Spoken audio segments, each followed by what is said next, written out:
জান্নাত আর জাহান্নাম বানালো, বানানোর পরে কোন ফেরেশতা সেই জান্নাত আর জাহান্নাম দেখার জন্য আল্লাহ পাক পাঠায় দিল। দর্শক কেমন আছেন? আশা করি ভালো আছেন। আজকে আমি আপনাদের সামনে আবার চলে আসলাম। আমার সাথে দেখেন তিনজন আমার ভাই। আমার একেবারে সহজ একটি ইসলামী জি ভাইকে আমি প্রশ্ন করুম, তিনজন ভাইকে আমি প্রশ্ন করুম ইসলামী। আমার একেবারে সহজ প্রশ্ন, তিনজনের ভিতরে যে ভাই উত্তর দিব সেই ভাইকে তুমি আমাদের তরফ থেকে একটি পুরস্কার আমরা দিয়ে দেবো। আসসালামু আলাইকুম। দাদা ভালো আছেন না? আলহামদুলিল্লাহ। দাদা আমি ইসলামী ভিডিও গুলো বানাই, প্রতিদিন আপনি দেখছিলেন কি ফেসবুক ইউটিউবে সারি? দেখছিলেন? আপনারা দেখছিলেন, কোনদিন ভাবছিলেন কি যে আমরা যাতে ক্যামেরার সামনে যায় পড়মু? স্বপ্ন ভাবি নাই আজকে আলহামদুলিল্লাহ। এইখানে তো আপনারা আসছেন, পুরো এলাকাটা একদম পাথর দেখা যায়, এখানে পানি ঝর্ণা যাইতেছে, কেন এখানে আসছেন আপনারা? আজকে 15 আগস্ট বলে অল্প ঘুরবার আইলাম আর কি, বেড়াইতে আইলাম। আপনি আমরা মানে আল্লাহ দেখা লাগে দেশটা আইলাম ভালো লাগলো। হুজুর আপনি এটার জন্য সফর করা লাগে, জায়গা দেশটা দেখা লাগে, এটার জন্য, তাই না? ঠিক আছে দাদা, এখন আমি আপনাদের বাড়িটা কোন জায়গায় সেই কথাটা জানি। আঙ্গর বাড়ি খারবাড়ি বাহাবাড়ি। আপনার আমরার বাড়িও বাহাবাড়ি পশ্চিম বাহাবাড়ি। পশ্চিম বাহাবাড়ি। আপনি কামারপাড়া। কামারপাড়া। তিনজনের বাড়ি ধরবে বলে এক জায়গাতে আছে, অল্প আশপাশ না, এদিক সেদিক হবে আর কি। দর্শক আপনারা নিশ্চয়ই শুনছেন, এনারা হয়তো বাহাবাড়ি থাকে, একদম ওইখান থেকে 15 আগস্টের জন্য ওনারা এই জায়গা বেড়াবার জন্য আসছে। হয়তো উনি বলছে জায়গা দেখাটাও সুন্নত, হয়তো কোনো ওনারা খারাপ নিয়ত নিয়ে আসে নাই, এখানে জায়গা দেখার জন্য আসছে। এবং কি আমিও আসেছি সেই জায়গাটা দেখার জন্য ভরে পূর্ণ। এখন আমি আপনাদের তিনজনকে ইসলামিয়া করে সহজ একটি প্রশ্ন করবো, আপনারা তিনজনের ভিতরে যাই উত্তর দিবেন তাকে দিব আমাদের তরফ থেকে একটি পুরস্কার। ঠিক আছে? ঠিক আছে। আপনি ঠিক আছে।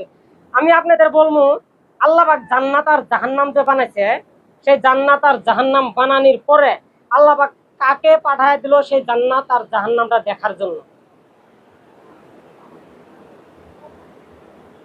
অল্প সময় চিন্তা করেন দাদা, অল্প শুনেন। দর্শক যে আপনারা জানা থাকেন আপনারা দ্রুত গতি কমেন্ট বক্সে জানাই দিবেন।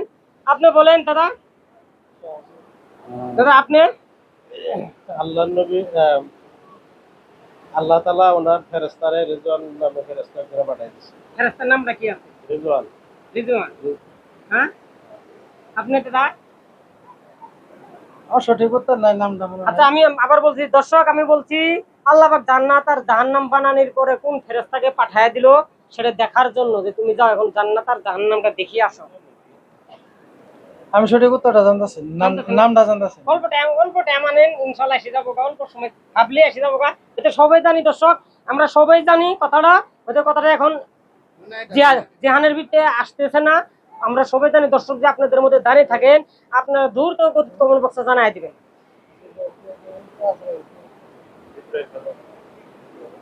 মনে হইতেছে না, মনে হইতেছে না দাদা? আপনার মনে হবো কি দেখেন তো?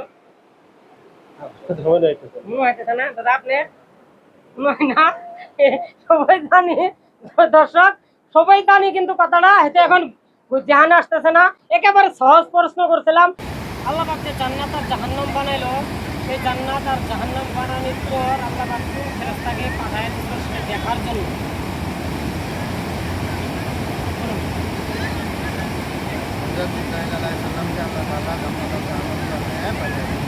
এবং জান্নাত আর জাহান্নামটা বানানোর পর হযরত জিবরাইল আলাইহিস সালামকে পাঠায় দিল সেটা দেখার জন্য। হুজুর কথা রাইট বলছি কি?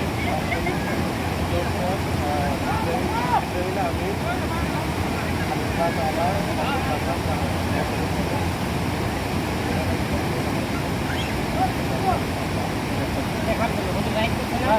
কথা একদম রাইট। ঠিক আছে দর্শক, আমি একেবারে ইসলামী প্রশ্ন করছিলাম। আমার এই হুজুরটা বলছে যে হযরত জিবরাইল আলাইহিস সালামকে পাঠায় দিল আল্লাহ পাক সেটা দেখার জন্য। কথা একেবারে রাইট। যতটুকু পারেন আপনারা আমার এই ভিডিওটা শেয়ার করে দেন। নতুন হয়ে থাকলে আমার এই পেজটাকে ফলো করে এই